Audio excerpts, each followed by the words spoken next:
Hello everyone, আসসালামু আলাইকুম। কেমন আছেন আপনারা? ইফাত কিচেনে আপনাদের সবাইকে স্বাগতম। আজকে আপনাদের জন্য নিয়ে এসেছি খুবই মজাদার কিন্তু বানাতে খুবই সহজ একটা আচার রেসিপি। আজকে আমি আপনাদেরকে কাঁচামরিচের ঝাল টক মিষ্টি আচার তৈরি করে দেখাবো। এখানে আমি ফ্রেশ 500 গ্রাম কাঁচামরিচ নিয়েছি। এখন বুটাগুলো ফেলে পরিষ্কার করে খুব সুন্দর করে ধুয়ে নিব।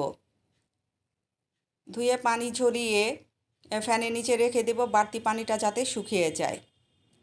দেখেন একটা ফোঁটাও কিন্তু কাঁচামরিচের মধ্যে পানি নেই। এখন একটা চাকু দিয়ে আমি কাঁচামরিচগুলো মাঝখান থেকে চিড়ে নেব, যাতে আচারটা বানানোর সময় কাঁচামরিচটা ফুটে না ওঠে আর তেল মশলা কাঁচামরিচের ভিতরে খুব সুন্দর করে ঢোকে।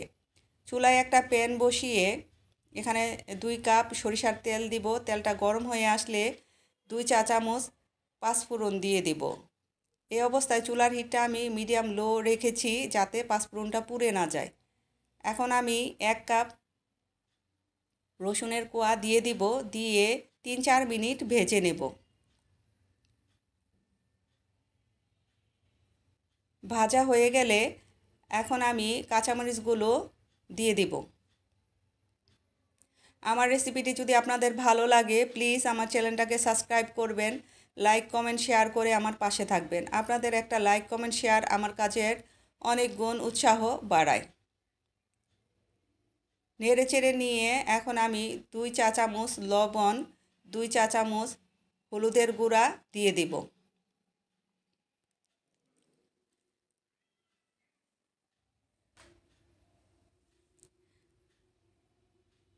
এখন আমি খুব সুন্দর করে নেড়ে চেড়ে মশলাটা কষিয়ে নেব, যাতে মশলার কাঁচা গন্ধটা না থাকে।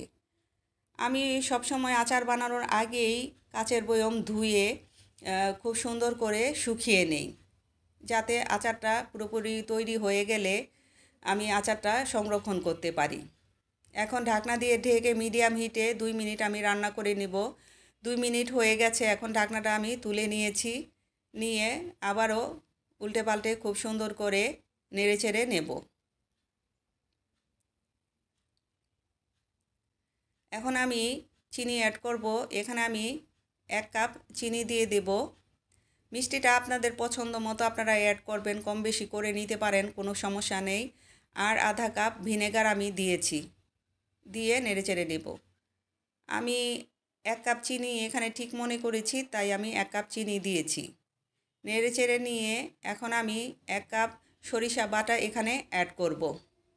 আমি 1 কাপই দিয়েছি, কারণ আমি আচারটা মাখা মাখা করে তৈরি করব, তাই আপনারা আধা কাপও দিতে পারেন, তাতে কোনো সমস্যা নেই। এই আচারটি গরম ভাত, পোলাও, বিরিয়ানি, খিচুড়ি দিয়ে খেতে দুর্দান্ত লাগে। আপনারা তৈরি করে খেয়ে দেখবেন, আশা করি আপনাদের অনেক বেশি ভালো লাগবে। আর ভালো লাগলে আমাকে কমেন্ট করে জানাতে ভুলবেন না। এখন আমি ঢাকনা দিয়ে ঢেকে 2 মিনিট আবার মিডিয়াম হিটে রান্না করে নেব। 2 মিনিট হয়ে গেছে, ঢাকনাটা তুলে নিয়েছি। এখন আমি খুব সুন্দর করে নেড়েচেড়ে নেব। আচার সাধারণত ধৈর্য নিয়ে, সময় নিয়ে আচার তৈরি করতে হয়, তাহলে আচার টেস্টটা পারফেক্ট আসে। এখন আমি 1 কাপ তেঁতুলের কাঠ দিয়ে দিব এখানে টকের জন্য। তেঁতুলটা আমি আগে থেকে ভিজিয়ে রেখেছিলাম, তারপরে হাত দিয়ে চটকে রেখেছিলাম। এখন নেড়ে চেড়ে টকটা খুব সুন্দর করে আমি কাঁচামরিচের সাথে মিশিয়ে নেব।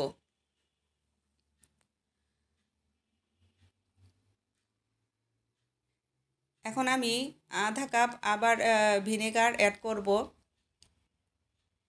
আমরা যেহেতু শহরে থাকি, ঠিকঠাক মতো আচার রোদ্রে দিতে পারি না, আর রোদ্রে দেওয়াটা অনেক ঝামেলা ব্যাপার, তাহলে তার জন্য ভিনেগারটা সঠিকভাবে ব্যবহার করতে হবে। আমি কখনো আচার রোদ্রে দেই না, আমি এইভাবেই আচার তৈরি করি। আমার আচার কখনোই নষ্ট হয় না ইনশাল্লাহ। আপনারাও দেখবেন এভাবে তৈরি করে, আপনাদের আচারও আশা করি নষ্ট হবে না। 1 চা চামচ বিট লবণ আর আধা কাপ সরিষার তেল আবার আমি অ্যাড করলাম।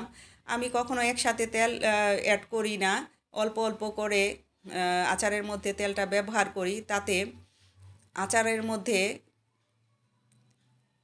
সরিষা তেলের স্ট্রং একটা ফ্লেভার পাওয়া যায় আর আচারটা অনেক বেশি আকর্ষণীয় হয়। আর খেতেও ভালো লাগে।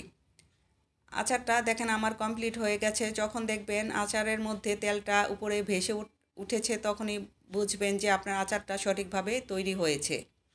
এই আচারটাই কখনো নষ্ট হয় না। এখন সার্ভ করে আপনাদের দেখাচ্ছি।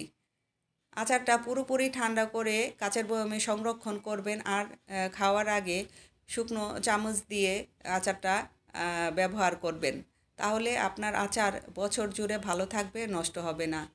যাই হোক, ভালো থাকবেন, সুস্থ থাকবেন, আমার জন্য দোয়া করবেন। দেখা হবে নেক্সট কোনো রেসিপিতে। আল্লাহ হাফেজ।